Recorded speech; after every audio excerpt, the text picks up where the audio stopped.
Welcome, ladies and gentlemen. It is the AV Summit Day 2. We are joined here live with Nick and Larry from SVS. What is up, guys? How you doing, Chana? Good to see you, man. Good to see you, Joe, as always. Yep, great to be part of this and see you guys again. Yeah, you guys are together. You're in Ohio or headquarters or what? That's right. We've been sequestering here in Youngstown, Ohio, at our headquarters. We managed to get some fun Halloween videos. You see some decor we got going here. So we were playing with some slime earlier and some other various props to have some fun. But yeah, just happy to be back together here in person. Yeah, and you guys have a baby there too? Somebody brought a baby? Nick had a baby with us yesterday. It was Okay. interesting. A virtual baby. Yeah. If anybody doesn't know, make sure to check out their virtual booth at the AV Summit. They have a funny binaural demo using the Sonic Presence mics, and so very cool of you guys to take the time to do that. And hopefully we'll get some more demos out. We're gonna work on that today, hopefully, if you guys have time. So we'll see. Absolutely. Well, we're just trying to remind people why having an awesome home theater is so much worth it. We all love going to the real movie theater once in a while, but it's imperfect at times. Whereas, nothing's better than sitting on your favorite seat in the house and just enjoying a good flick. And then pausing it when someone yells and screams at you instead. But I agree with that. Mm-hmm. So what do you guys got for us today? What are we talking about? Yeah, so I mean, obviously, SVS and subwoofers are sort of synonymous. We did want to get into a little bit of a discussion around, tips for choosing the best subwoofer for your home theater and hi-fi system. And I know a lot of the folks tuning in probably have their own ideas, but we've been doing this a while, so I think there's some things that we can offer there. Yeah, there's a lot of things you look at when you're buying a subwoofer for your room. You do occasionally need to take in the physical room itself, but really more so where a subwoofer can fit and kind of thinking about what you're going to be listening to. Is it music setup? Is this a television setup? Are you doing Blu-rays, 4K, theater, or a little bit of everything? Because different types of subwoofers will meet those needs more so than another. And I think part of it too is, with SVS specifically, we have 5 different series of subwoofers, six different series of subwoofers. I'm the marketing guy too. That's bad. Yeah. Well, I guess 3,000 and micro. Yeah. That's a good point. And so you have ported, you have sealed, you have cylinder, you have all these different models and different sizes. So sort of narrowing it down to the one that's best for your specific needs can seem daunting at times, even if you are somebody who knows a lot about bass and subwoofers. So if we can offer some tips to help people get to the end road, then I think we'll have done some good today. Yeah, and I think something that comes up a lot is, where am I going to be able to fit this thing? Because you may go into it thinking, oh, I want the biggest, most powerful subwoofer that I can get. So you look at our big PB16 Ultra, which is back there on the floor behind us, and it's a massive beast. And you might try to fit that into a room that it's either going to be overpowering or don't have the space for. So kind of thinking that into your equation and figuring out, do I want to go ported? Do I want to go sealed, or have the best of both worlds and utilize both ported and sealed at the same time by taking advantage of the Subwoofer Control app on our ported subs? And we did some videos on that earlier too. So we were geeking out quite a bit. But being able to place it is key, getting it in the right spot of your room. And a lot of other factors really come down to making it the best for your space. Yeah, I think the first thing that a lot of people overrate is the size of their room. And they think, there's this perfect subwoofer for my size room, whether it's a really compact room or whether it's a massive open space. And so people, will reach out to our sound experts, our support team, and basically say, my room's 12 by 18, what subwoofer is right for me? And from there, it's really an opportunity for us to engage with them and say, well, that is a factor, but what are you listening to? Do you listen to at reference volumes, or do you listen to at more moderate volumes? Like, what is your decor situation? Are you putting this next to a cabinet? Are you putting it, in a corner, or is it going somewhere where you don't know yet? And I think all of those factors play into choosing a subwoofer. But I think a lot of people overrate or sort of think there's a right answer based on the size of your room. And I know both of you have multiple spaces in your house where you probably have subwoofers. So I'm curious, what's your experience been? Do you have a magic formula, or is it more a matter of, different subwoofer for different spaces based on your preferences? I would put as many subs as I could if I could. I saw a comment, bigger is always better, right? Right. And that Yeah. is Well- the mentality. And if that's your mentality, then who cares how big your room is? You know, get Four subs would always be the Yeah, best, you got right? 4 corners, right? Let's Yeah. fill one in each corner. Or I think that's kind of where the micro comes into play too. Is placement. Yeah, 4 micros.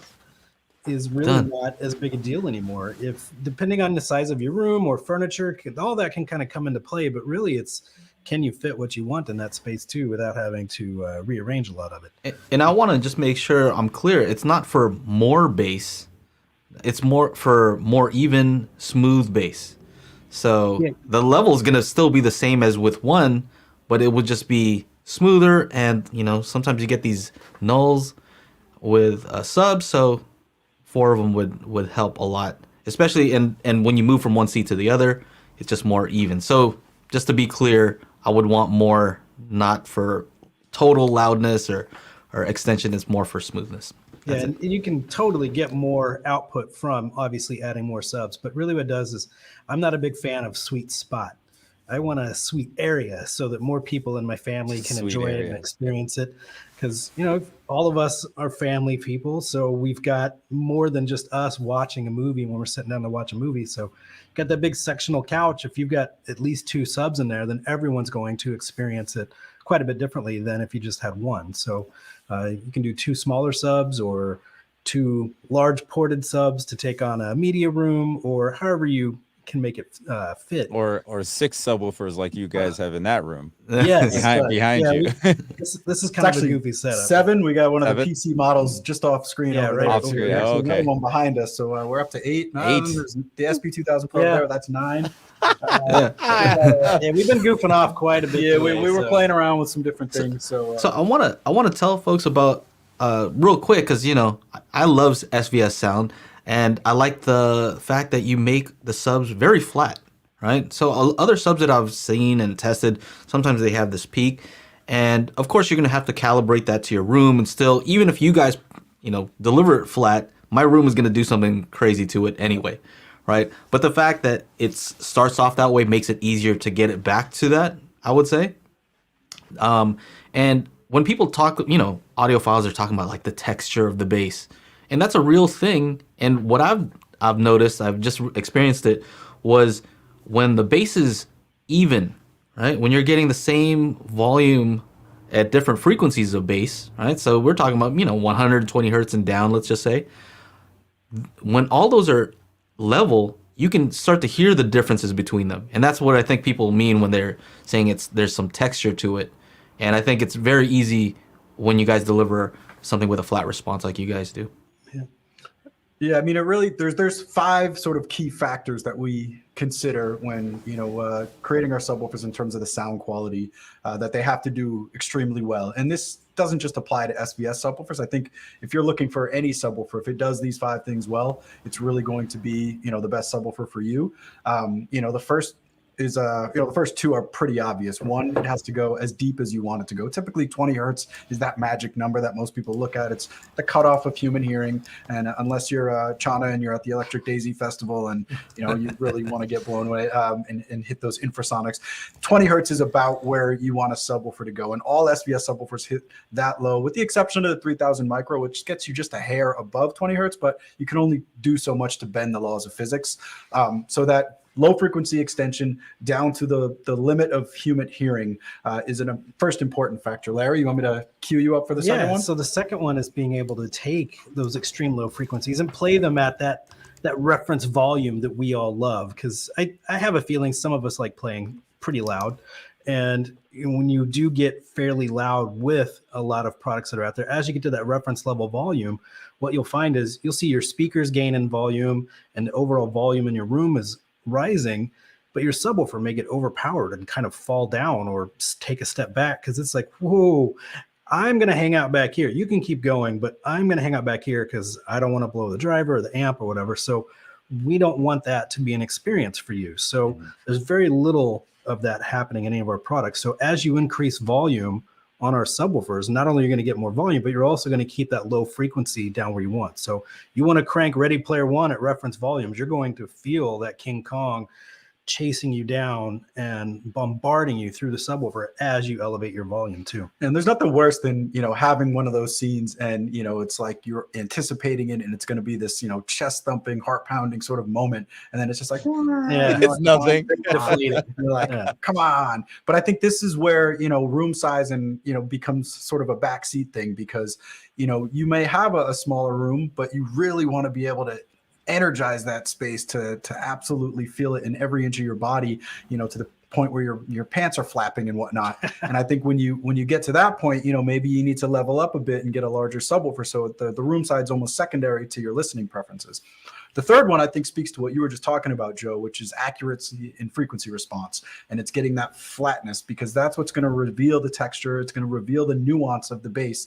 And I think especially when you're listening at lower levels, people don't always understand that a subwoofer can do amazing things even if you're not blasting it. It provides that sense of sort of mood, and it really kind of suspends your disbelief and adds a level of energy in the room that you wouldn't normally get if you were just running even full range speakers. So by having accurate frequency response even at that super low frequency extension levels, the 20 hertz, 21 hertz and below, you're getting something even when it's not at high volumes. Yeah, like in Hotel California when he hits the drum part. Conga, yeah. Conga, yeah. Boom. So if it's not flat, you'll hear like bass. So boom, you'll hear something, right? But you should hear the harmonics, right? So you should hear this note, and this note all happening at the same time. And so that's what I've experienced when you have it all set up very well. And you'll notice with lesser subs, when it's not accurate, you get the impact and that's about it, or you'll hear it kind of waffle off. And I always use the correlation because kind of going into the next point is, having the ability to the speed and transient response to where it can start and stop on a dime, to where it impacts when you expect it to. So whenever I always go back to this, think of that guy, that's got the car audio system that's driving down the street and he thinks it sounds amazing and it's just farting along and you're hearing all the and stuff. And that's not what you want. You want to be able to have the accuracy that the director, the musician, the sound designer, whoever intended, so that it sounds exactly as it did in their studio, but also be able to take on the dynamic range and the capabilities, whether you're watching something like Pirates of the Caribbean, where there's lots of whispering and silence and stuff going on, but there's still a subtlety to the music behind there. So there is energy in the subwoofer. And then there's this massive explosion that occurs, and being able to respond to that accurately and then stop so it's not impacting other things that are going on. And, the same thing with music. I talk about the James Blake Limit to Your Love song. It's a track that's a murderer on subwoofers, and hearing subs that don't have the speed and resiliency to hold that particular song it's actually one of my favorite demos to do for AB. And so if you've got the ability to go low, the ability to go loud, the ability to be fast and responsive and clean and start and stop when you're supposed to, you make a great sub. And then the last one is... Oh, I got the last one. Yeah, but I'll just add on to that other comment. Like, there's nothing worse than one note bass. And I feel like you get that home theater in a box and it's like, listen to that bass. And I'm like, yeah, it's all 40 hertz. And like, that's it. It's just one constant. And it's like, it just takes away from the soundstage and sort of muddies out everything that you're supposed to be hearing. So all of the things that we just sort of talked about play into that aspect of the final one, which is seamless blending with your speakers. And a great subwoofer that's properly set up, properly placed, should sound like it's creating the bass from all your speakers. You shouldn't be like, that's it. That's the subwoofer right there. That's where the preach, you guys preach. I know. And, and this is what we try to tell people is because like, I can do this in my system. It's like, you can hear the bass, but does it sound like the bass is coming from your Atmos speakers, your rear surrounds, and your front channels all at once? Or is it just sort of omnipresent and coming from one location? And I think that's where you sort of have that epiphany moment where it's like, it's dialed in. Like, I get it now. Yeah. Like, this is what a subwoofer does. It's that sort of what's the word when it's all around you? It's not directional. It's omnidirectional, omnipresent. It's whatever it is. Make up a word. You can make one up. It energizes your room, and that's why you hear lighting fixtures that are rattling a bit and things like that, because it is everywhere. When we were doing that Ready Player One demo, because we've been doing some tests, so I was playing it back, and I was noticing that in certain parts, it was shaking the back of my seat. My subs are in the front, right? And there's certain, like, it's shaking the back. And so make sure your subs do that. If it's not shaking the back of your seat, then, and this is with everything even, right? I don't have it turned up especially high, just everything pretty neutral. But yeah, that's something that you should that's your test, right? Instead of Chana's wine glasses, does that Ready Player One shake the back of your seat? Well, we were So shaking anyway. some light fixtures in here earlier when we were playing that. It was actually quite a bit of fun. And we have a sign that we had hanging over here by the door that is no longer hanging. I actually caught it. Uh-oh. It came off one of Oh. the hooks, so it was actually really awesome to see that. So that's always fun to talk about that, you know, the amount of bass is what a lot of people like to talk about, which is, it's easy to talk about. But we hear people that are like, oh, you know, fast bass. They talk about fast bass. And I was like, oh, I don't know. That's not the way I would say it, right? Because if your sub can produce 200 hertz, which yours can oftentimes, right? When I do a full measurement of it, it still continues on. So if it can produce 250 cycles, right? And it can produce, you know, it can start and stop quickly. So anyway, it's just one of my pet peeves when people talk about fast bass. I'm like, Yeah, I mean, I think what they're really talking about is, transient speed to some regard, but also accuracy. And it's like, are you keeping up with the speakers? So fast bass, it's got to be, it's got to be in tune with what the source content is. It's got to be faithful to the source content, and like that. Maybe faster, whatever you're listening to, though. But getting them blended in properly is going to get you more than half the way there. And then the subwoofer on its own has to be able to, like you were saying, stop and start on a dime, have that ability within the motor, within the amplifier, to move the driver in such a way that it can move the air so it is hitting you in the exact accurate frequencies, and not having that bloat and that sort of overhang that sort of takes away from the whole experience. and I would say for maybe some of the 2-channel guys who are maybe a little bit anti-sub, or maybe haven't had a great experience with a sub, I think part of it is that you guys were talking about blending it. And if you don't have the means to properly blend your main speakers with your sub, then there will be a discrepancy between when the bass hits on your main speakers and when it hits on the sub, Right. and it'll sound delayed, right? And so I think that's what some people are experiencing, like, oh, it sounds slow, it doesn't sound cohesive. I'm like, that's your system, it's not the sub. Your system needs to be able to add the delay to the main speakers to make it all hit at the same time. So Yeah, and you can have the most amazing speakers. It can be bookshelves, towers, multiples all around your room, whatever. They're not doing low frequency, and I think that's what really adds in. And so some of our subs are partnered with $30,000 and $40,000 speakers in retail stores, and after I tune them, whenever I'm out there doing trainings and stuff, and show the guys the difference of what can happen when you take this a beautiful $30,000 pair of speakers and add a $500 sub or any brand of sub and properly blend it just to add a little bit of energy. What happens is you gain this immense size and scope. Your room gets larger. The experience gets more immersive. It's more lifelike. It's more realistic, and it's one of my favorite things to do whenever I do have that opportunity to be in front of people for demos and stuff. Is show what happens when you take a subwoofer away, and it's altering. It really changes the experience, and it's kind of like going from a TV to a soundbar. It's that really sounds awful. When you go to a soundbar, you get a little bit better. But then when you add in the theatrical experience and do a full 5.1 and get a properly blended subwoofer, it's night and day. And that's what can truly happen with a 2-channel experience too. It becomes more realistic. It becomes more lifelike. And just like you are at that festival or the concert. And part of it comes back to the age-old subwoofer debate of ported versus sealed. And if you're talking about the 2-channel audio files, I feel like most of your audience is educated to know that the sealed subwoofers are going to be a little bit quicker in terms of that transient speed. They're going to give you a little bit, finer accuracy and frequency response. But the beauty of SVS ported subwoofers is that we also have what's called port tuning modes. And so, when you order one of our ported subwoofers, you can have these optional port plugs that are sent, and there's actually some behind us here. We got them somewhere. And basically what it allows you to do is have 3 separate modes, and within the app, Larry, you can walk them through what exactly you get for these port tuning modes, because again, you want to have the best of both worlds sometimes, and you want to have that just sheer chest thumping output that's really knocking you in the chest and just making you feel every moment, but then also you want that more nuanced delicate, dare I say, bass that a sealed subwoofer can excel at. So with the app here, you can Larry will show you. We'll go hands on. So this is the Subwoofer control app, and if you can't see it, I apologize. If you want, download it. It's free. You don't have to have our products to play with it, so you can get an idea of what it looks like. But just go to your app store and search SVS, and this is the main page where I have volume. I can access presets and a couple other different things inside here. But what you can do with port tuning, it's one of our options up here. And what port tuning allows you to do is you can see the image there. It shows the three ports on the front of the sub. You can do this with our 1000 Pro and 2000 Pro as well because they have dual port. And what you would do is you can do 3 modes. You can do standard, which is all 3 ports. I'm trying to get this in the light here. All 3 ports are open, and that's a conventional ported sub from SVS. Then you have what's called extended. And what you do there is you take one of these large foam plugs that we have and you plug up the port on the subwoofer.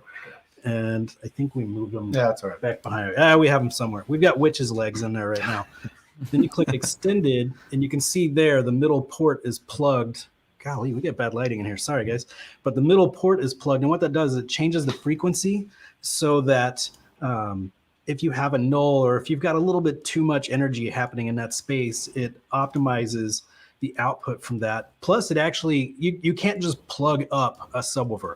Because if you do that, you'll burn up. But you'll end up burning it up. Like reaching out, and this is one of the reasons we did this because we used to make ported subwoofers, and people would ask, "Well, can I just stuff some socks in there to like give it more of like a sealed mode feel to it?" And we're like, "Not recommended," But I tried it and it sounds okay. I'm like, it might sound okay, but you're not changing the amplifier output. Yeah. You're not actually adjusting the frequency response to accommodate that lack of airflow. So you have a chance of actually damaging the subwoofer, 1, and 2, it's just not going to be accurate. Yeah. So we actually built this into the app and provide the port plugs at no cost in order to be able to get this best of both worlds experience. Yeah, and what that does is it gives you more flexibility, But whenever you select extended, or if I plug up all the ports and go to sealed, it's actually completely changing the operation of the amplifier. So it's utilizing the DSP inside there, some of the control that the amplifier offers in the subwoofer,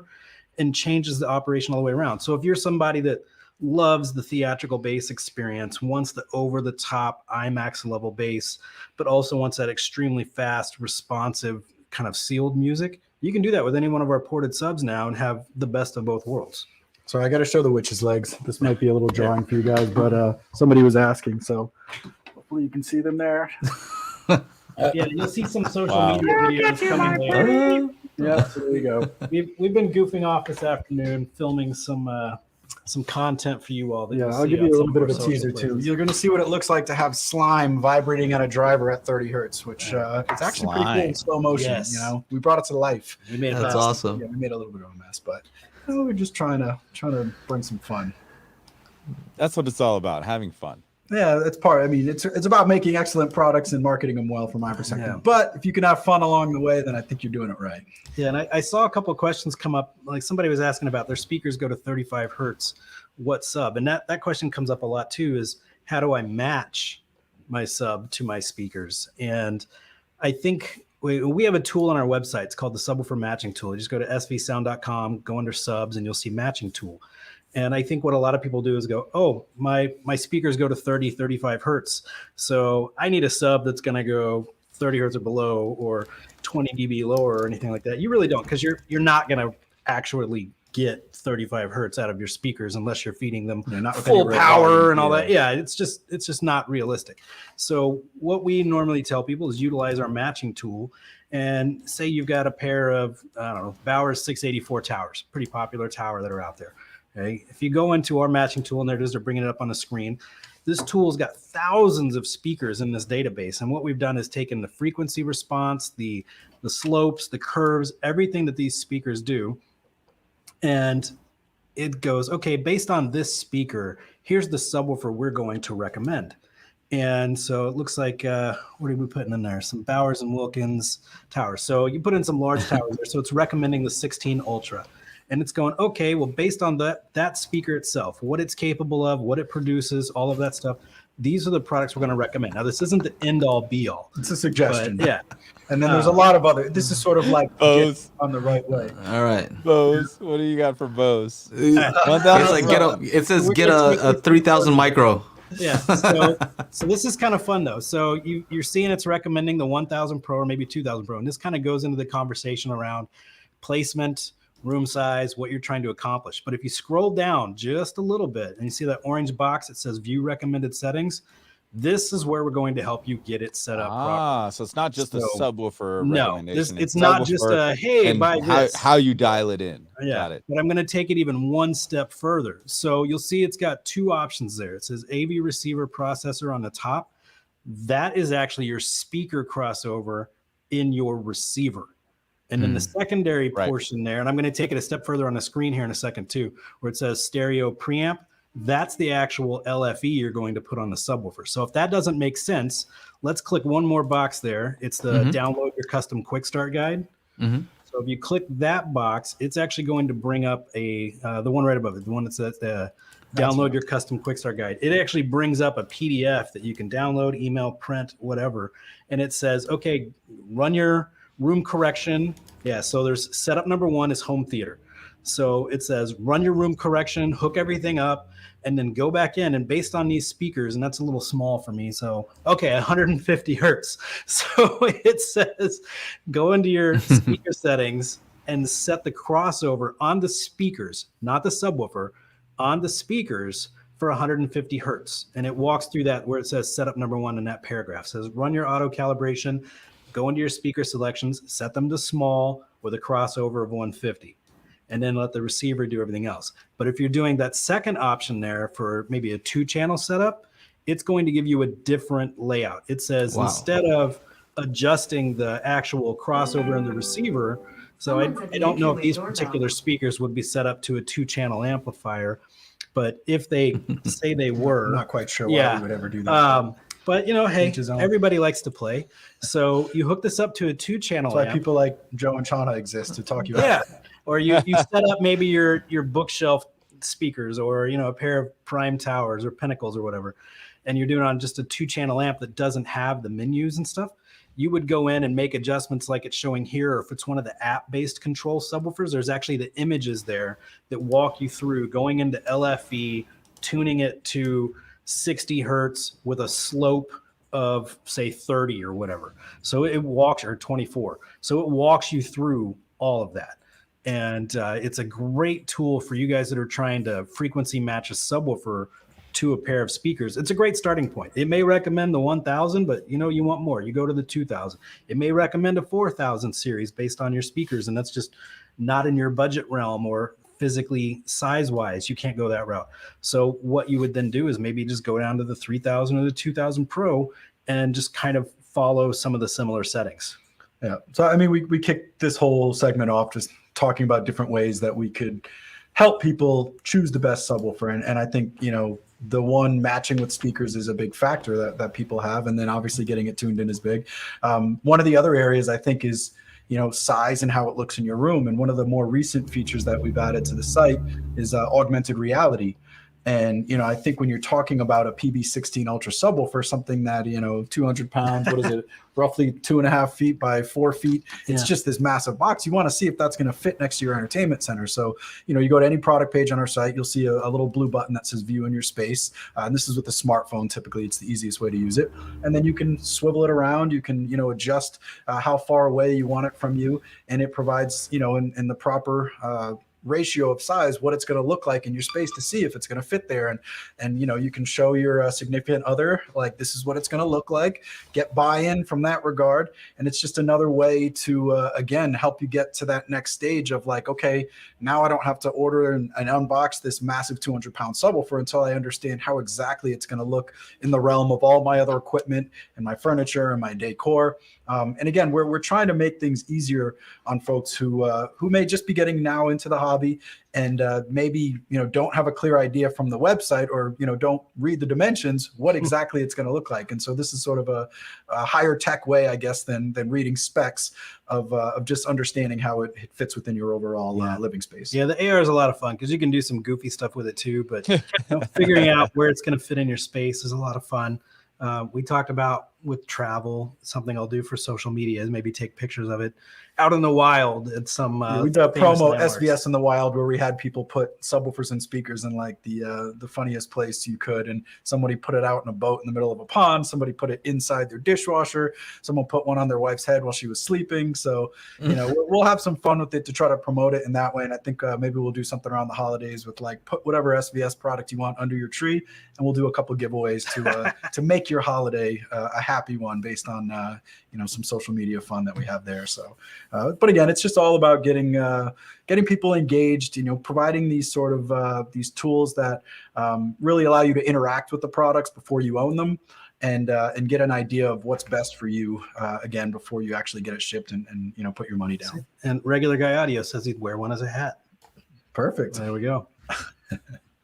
I mean, I like that whole that WAF factor, right? The wife acceptance factor. You can go in and be like, hey, babe, this is what it's going to look like. It's not going to be big, unless you want it to be micro. big. Here's the PB16. You really want the micro, but you show her the PB16, and then all of a sudden like, oh well, it's not that big. Yeah, that's just fine.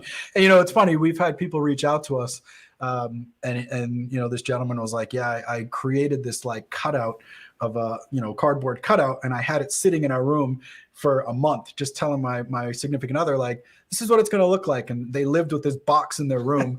And finally she's like, are you just going to order that thing or not? And he's like, yes, but the augmented reality is a little less labor intensive way than having a box. So he really did that just more because she was probably tired of seeing it. Yeah, exactly. He wore her down by having that out there. Yeah. So whatever works for you, I think that's part of it.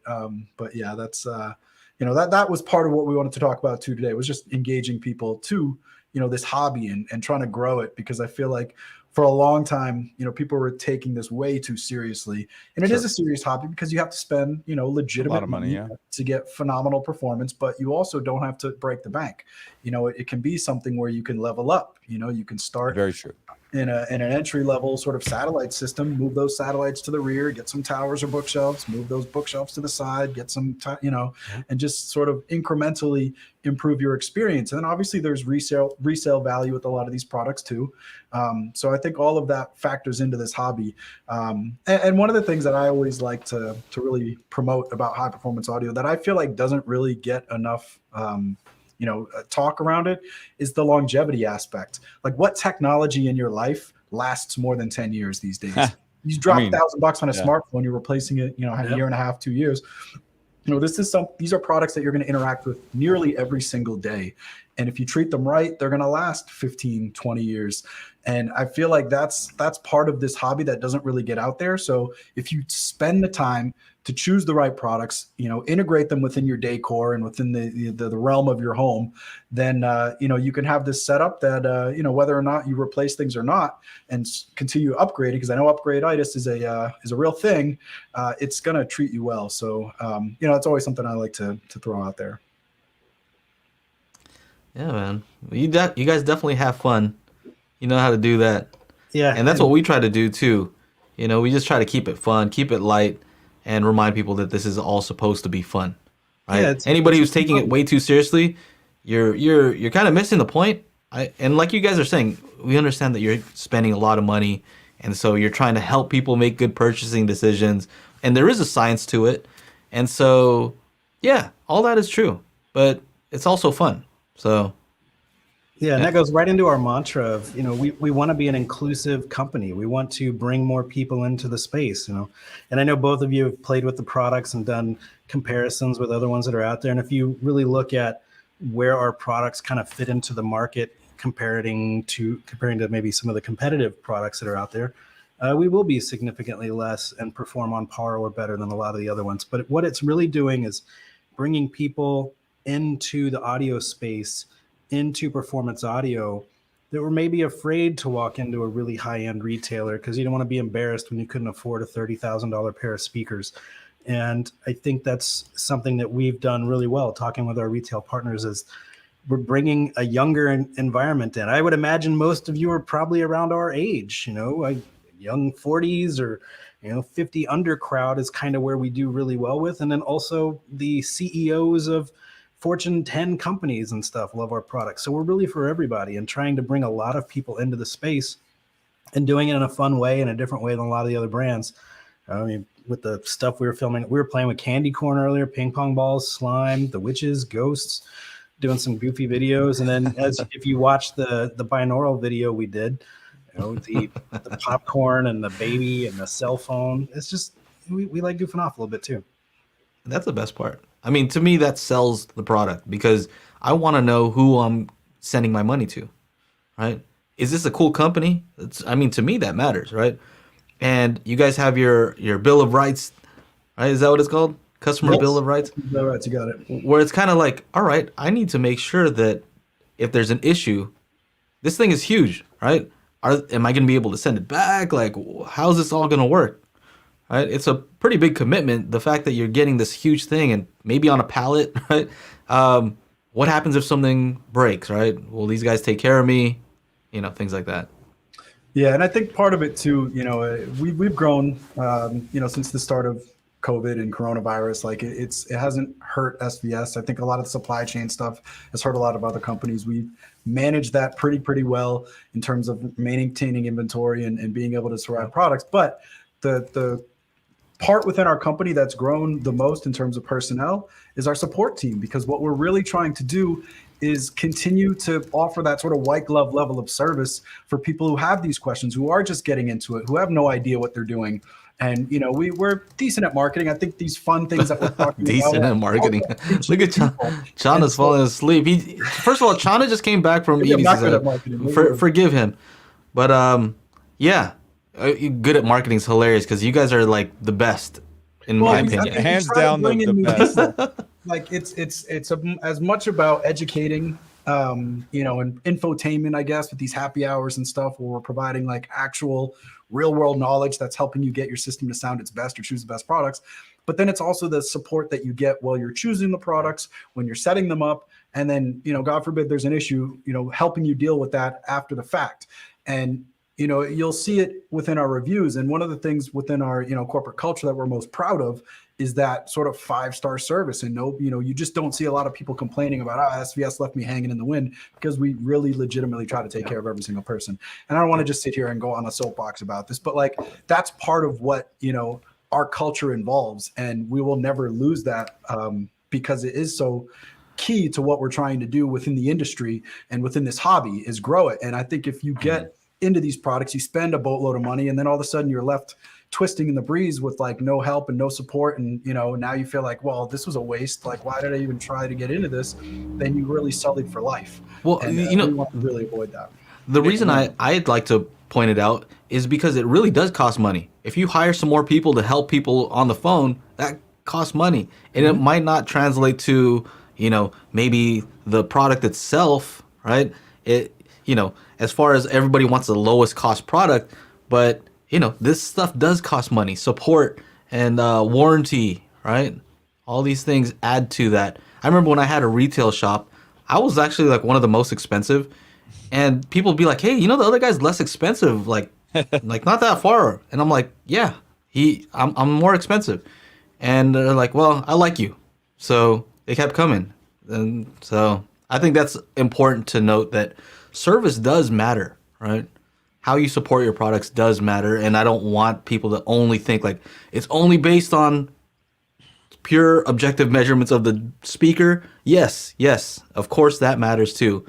But what happens if you have an issue, right? Will you get support? I think that's something that people have to consider. Yeah. I mean, we one don't time. want to bore you guys and Yeah. others with talk about customer service, because I feel like that's less interesting. I want Larry to talk about his favorite horror movie decorations for Okay, let's high go. performance audio. We are getting near Halloween here. We got our cheesy little decorations. We got our witches' feet. We had some fun earlier, but one of the ways that you can engage people to this hobby is to find the content, the stuff that they like, and then paint a picture of what they can actually experience by listening to these phenomenal systems. And you got some good choices here for some really compelling demos for those horror movie themes fans out there. So That's you, Fred. I'm a horror movie Fred junkie, right but I'll keep it kind of mainstream here, I guess. So I think one of the best, most fun demos we ever did. We were in San Antonio at a retail partner right around this time, I guess 2 years ago. And yeah, really, it has been that long. And we're in this big open space, but it had low ceilings, and we had the elevation speakers attached to the ceiling, aiming down into the listening environment. And I don't know, I think it was about 100 people in this space, and we put on Annabelle Creation. And if you don't know that movie, it's kind of how the Annabelle doll became Annabelle. And there's a sequence, there's this little girl that's in a wheelchair, and the entity pushes her into this barn. It's a workshop, and it's all old. So it's all wood and clank and old handmade metal tools and stuff. And it's just the sense of horror you get whenever she's inside there, because this entity is like slamming stuff around, and there's clanking happening up above you, and this massive output from the subwoofer when these impacts occur. But it's very much about being immersed, because it's also extremely silent. She goes to where she hides under the floor, and you can hear the creaking of I don't want to spoil it, but the entity above you. And you can hear that, and you can hear the dirt coming from the ceiling or coming from the floor, dropping down on you where you're hiding underneath it. So it's a phenomenally immersive, over-the-top demo.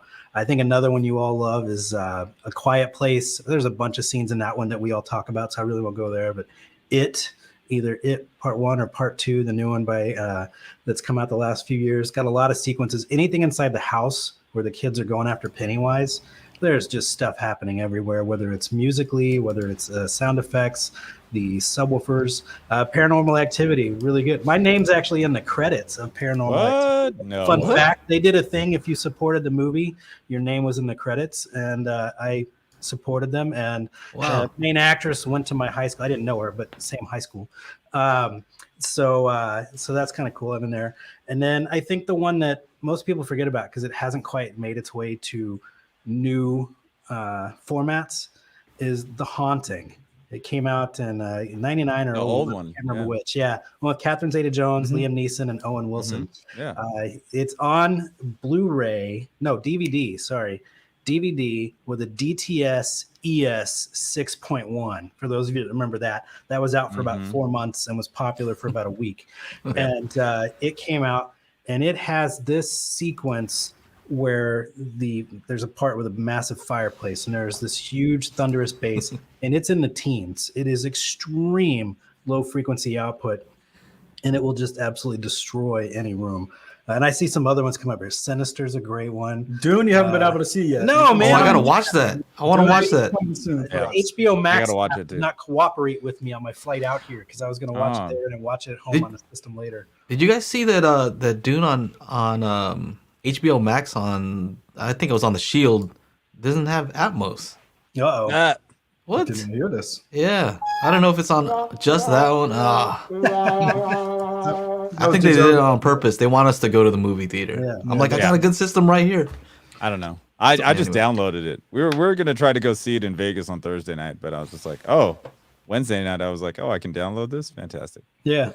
And I see Black Widow just hit Disney Plus this week, so we'll be catching that up. And I just bought Free Guy today, so That the 4K version looks great. Yeah. Wow. One of my recommendations, and this isn't your traditional horror movie. 13 Ghosts. Yeah, 13 Ghosts is a good one too.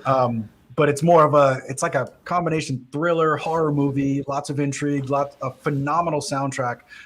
Would be Jacob's Ladder, and this goes back probably 15, 20 years. Tim Robbins, one of my favorite movies. Yeah, probably 30 years. I don't even know. Yeah. But it is just that perfect mix up of like action war sequences with a lot of like very much like subtle setting the tone, and then like kind of some boo scares. But it just has a little bit of everything you want in a phenomenal movie soundtrack, from the music to the intrigue to the low frequency effects. So if you have not checked out Jacob's Ladder, I strongly recommend it. It's got a good amount of scare factor, but it's also a great sort of thriller / controversial war movie type thing. And it's so rewatchable. I've probably seen it like more than any other movie I've watched over and over. Yeah, you're talking about that on one of our broadcasts too. Maybe I want to go back and watch. I see these comments coming through. 13 Ghosts, underappreciated horror flick. Really, yeah. And the behind the scenes are cool too. If you're really a movie geek, look for that. Oh, I like this question from Eric Rescher. Larry, what are the 2 to 3 biggest improvements in your subs from 10 years ago? I think the amplifier platform is probably 1 and 2. Yeah. So the amplifier platform, the ability to really, adjust them, I think is kind of the biggest advancement. And that's just happened in the last 5, 6 years. It's got Class D architecture, but it's got fully discrete MOSFET output. So it allows you to get just that sheer tons and tons of current to be able to drive and push the driver to its full potential. But then because you have Class D, it still runs relatively efficiently. So I think that combined with the 50 megahertz analog devices DSP, that's within the amplifier as well. That's what's allowing you to really dial in that accuracy in terms of frequency response. So I think the combination of those 2 things within our current Sledge amplifier platform, the fully discrete MOSFET output with the Class D architecture, but also the 50 megahertz DSP, which also allows us to have the app. You got 1, 2, and 3 right there, all within the amplifier architecture. And I think our drivers have always sort of been bulletproof. So we have made advancements to them with some of the materials, some of the basket design, but the amplifier, the voice coil, obviously with the 16 Ultra specifically, but even the 3000 having that the gap within there and having a sort of that split wind edge wound voice coil. Like there's a lot that we're constantly doing, and it's funny because subwoofers, we talked about the 5 things they have to do well from a sound quality standpoint. And, there's only so much you can do to an extent, but Smith Freeman, our engineer, has really sort of gone in a lot of different directions, trying different prototyping to get to just that next level of performance. And, it sort of amazes us sometimes what he comes up with because, again, you're not really changing the components, you're just sort of changing some of the materials and then how those components interact with each other within the subwoofer ecosystem. And that's really where I think it sort of takes to the next level. Sorry, you guys were laughing. I don't know if we missed. Oh no, these guys in the comments are hilarious. Yeah. By the way, make sure if you're an attendee of the AV Summit to check them out. They have their virtual booth here, and this is that SVS wants to remind you that we've been talking about. If you guys have been hearing about babies, you'll understand if you watch this video here. So we'll have some more hopefully. But yeah, this, and then also let me share your giveaways. We want to play with that binaural because we're just scratching the surface with the kind of fun that we can have with those mics. So shout out to was it Sonic Present? Yeah, Sonic Present. So here we go for sending those out. I think they're giving us an opportunity to really have some fun in ways that we didn't think were possible before. So yeah, man, we're just getting started with that. Wanted to talk about your giveaways very quickly. So you have a SVS 2.1 Prime Wireless. Hopefully everything is right here. SB1000 Pro SoundPath RCA cable. This I thought was interesting. Yeah. Because I didn't think about like how somebody would use this, right? Mm-hmm. But it seems actually, now that I think about it, because I can wire things wherever, whenever, right? So it's not an issue for me. But I'm like, hold on a second. When you're setting up a sound bar, typically they have a wireless subwoofer now, right? And so that's cool, but you can kind of just do that with any sub now, right? Yeah, is that right? We've got 2 wireless kits, so the image there is a little different from the description. We have sorry. Kits.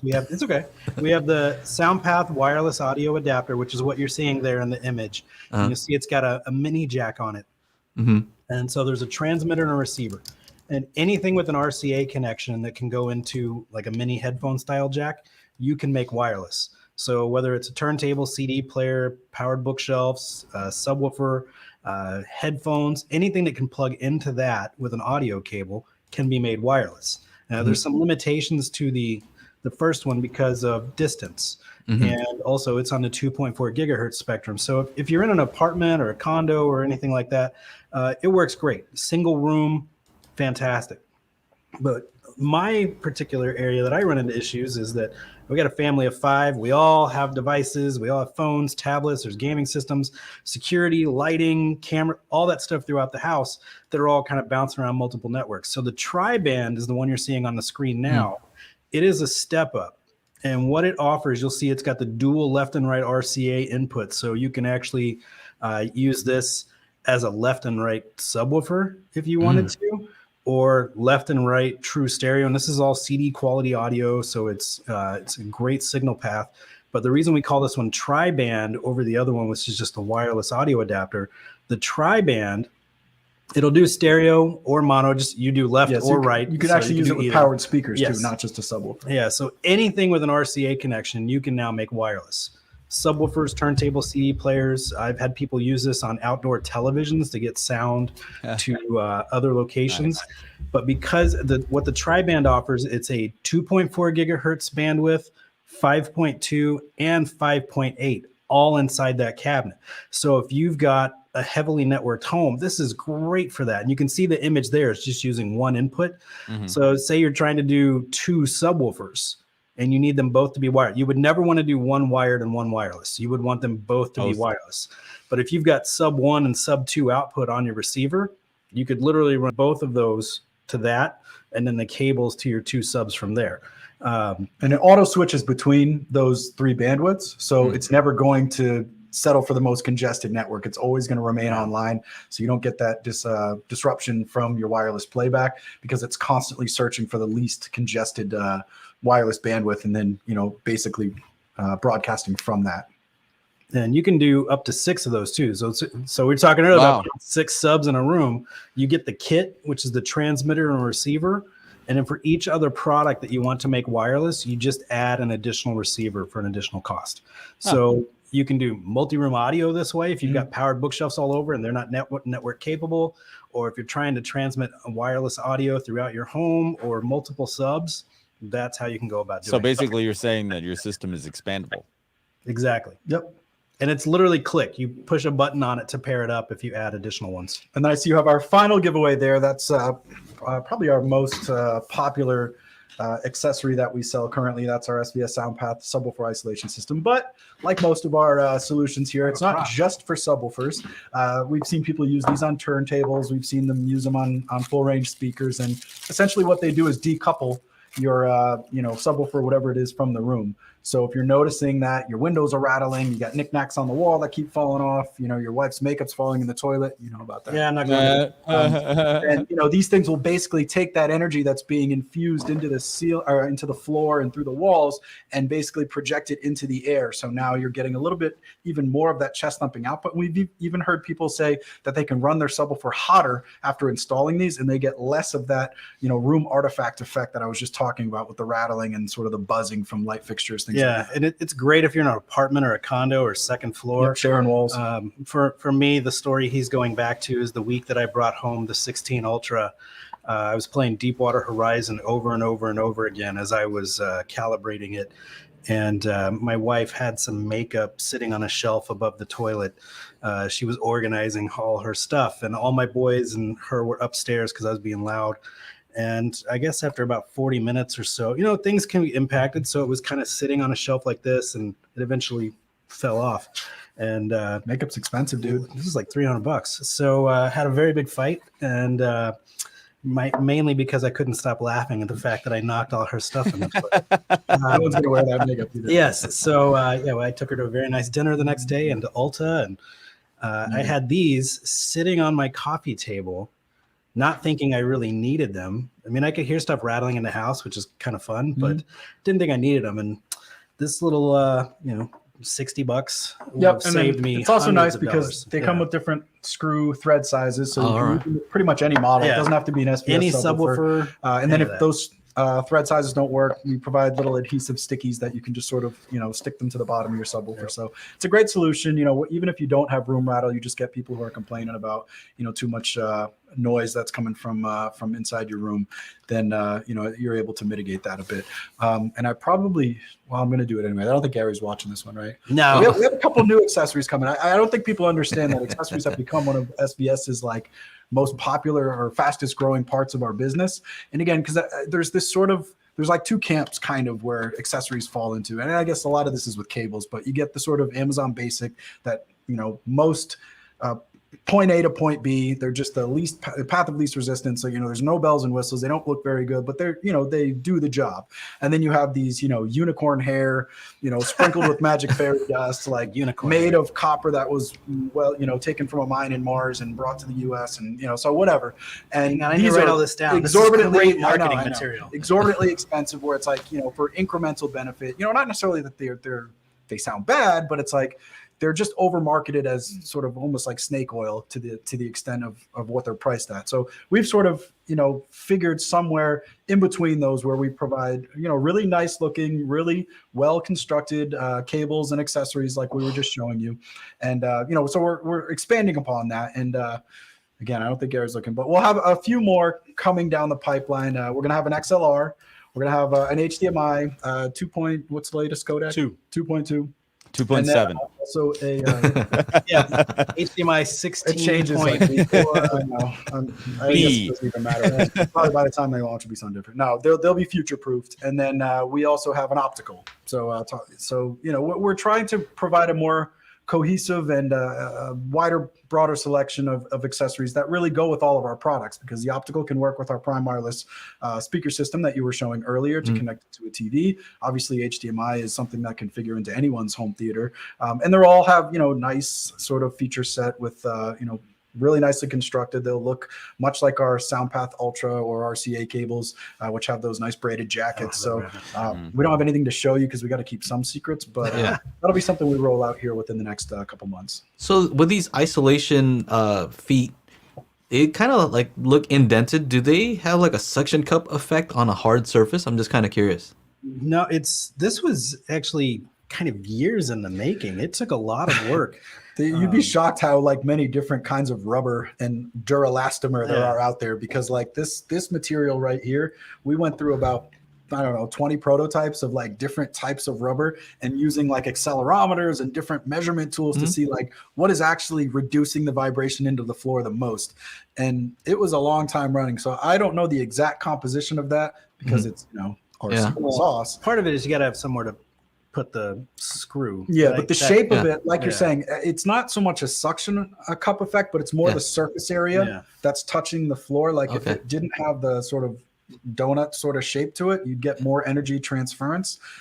So there's a lot that's going on with this, for as much as it just looks like a little rubber donut. It is rounded inwards. So if you were to press that on a hard surface, it wouldn't like... It doesn't suction per se, but it does minimize the surface area for how much of it is interacting with the floor, as opposed to if it was just flat or like a big chunk of rubber. And again, our chief engineer could explain the physics behind it a lot better than I can. But I know it took us longer than we expected to bring it to development. And only because, this is something, there's not going to be a V2. It's like, let's make the best one we can make and put all the expense in the front development. There's a lot of different applications for it. Like you talked about earlier, I've used this on turntables because of vibration reduction, but my gear in my living room is all stacked inside a cabinet. So this is great for replacing the feet on those products too. But really what it comes down to is this is something that can be used for a lot of different brands, a lot of different products. There's different subwoofer isolation systems that are out there. But by getting less surface area versus like a big block that you'll find that are out there too, tends to enhance the experience a bit too. Yeah. I see a question about power filtering, conditioning, surge protection. You've had more experience with these. I think, clean power is always important. Absolutely. Maybe you can speak to that a little bit. Right. All of our amplifiers do have some filtering inside them and do have a little bit of protection against a lot of that's out there. You can plug the subwoofer directly into a wall, directly into a surge protector. I will tell you on our larger ones, there's typically recommendations to go straight to the wall. But I plug all my stuff into surge protectors just primarily because I live in Texas and we have crazy storms, and so lightning can come through there. It's just more peace of mind. It's not something you'd audibly be able to hear the difference of. So I hope that answered that question. A lot of people saying that they use it and these work well. The feet. Yeah, I mean, I'd love to see, use cases where it's not on subwoofers, because we're always seeing new ways that people are using them. Like we've seen the turntables, we've seen full range tower speakers. We've actually seen these underneath one of those like platforms as well. Like they have the platform and then they have the feet below the platform. And it's like, I guess, you can't have enough isolation / decoupling. So there's a guy that stacked his subs kind of like we have behind us, and he did that for. Well, actually, like people who put, especially our smaller subwoofers inside furniture, like that's a natural sort of resonant zone where, you have them there. So I guess if you are going to hide it inside a piece of furniture, if you can do the measurements where you can fit the isolation system within that, it's going to help you reduce any sort of cabinet vibrations that you'll get from the furniture itself. Yeah. Good answer. All right. Well, we're almost up on our hour. So let's see here. Afterwards, do you guys have time to go into the lobby and talk to some folks who may have some questions directly for you? We are here for sure. I'm seeing a question. Yeah, Eric's asking about a concrete floor in a garage. It'd be great for that. Like my living room downstairs, it's the stupidest room you'd ever put a home theater in. It's tile. My TV and stuff sit in a corner because it's open to kitchen and dining in a hallway. And it's tile right on the slab, and I use these on the subwoofers primarily because of that, but also upstairs in the rooms where I have subwoofers too. They're great for that because it's not transferring out to the other rooms, so I can go in my office early in the morning or late at night and really experience some pretty decent volume without interrupting. I mean, you could put them on a projector too, right? Yeah, anything, because it works both ways. It reduces the vibrations that it's sending into the floor in the room, but also I would think it absorbs it too from a product that needs to stay completely still in order to have that peak operational efficiency. All right. So right now I'm showing your virtual booth here at the AV Summit, and on Thursday from 10 a.m. to 1 p.m. we're asking companies to be in their meeting rooms. So if you guys want to visit them at that time also, and also this is more for businesses also. So if you're a dealer and you want to talk to these guys about some business, then that is the time and place in this particular meeting room. That's not what we're doing after this event. After this show, we're doing the lobby area. So just pop into the lobby afterwards, and I'll give you Larry and Nick. Don't hit leave studio, and we'll send you the link. Yeah, I think that's it. That's right. Yeah. We see a lot of questions coming through that we don't have the time for, but this one comes up a lot, and if you guys don't mind, I want to hit this one. Yeah. Somebody was asking about updating the app to do more than one sub at a time, and that's something that we get a lot. But the only drawback to that is you're never going to be adjusting them all the same, just because of placement and adjustment. So you will be making individual adjustments to each one. And so if we put that in there and you start adjusting the gain on say 4 subs at a time, it might be too much coming from one or the other. So it's really simple enough. It's just a drop down to drop between each one. So I name my subs like left, right, or front, back, whatever they are, and adjust them that way. But it's something we've talked about, so I won't ever say no, but it's really not something you would end up doing as much as you really think. But Eric, we are listening, Yes. and if there's a way we can do this where you can sort of toggle between it, we are experimenting with some different options within the app, the architecture that will allow us to give you dual control, just nothing imminent to announce at this moment. All right. Very good. Very good. All right, everybody. That concludes our time with SVS. Unless you are an attendee here at the AV Summit, make sure to jump into the lobby chat room and stay tuned. We have Joe Finn from Parasound at 1 p.m. Pacific time, so about an hour. We will see you then. Cool. Thanks, Thank you, guys. everybody. Thanks, everyone, for watching.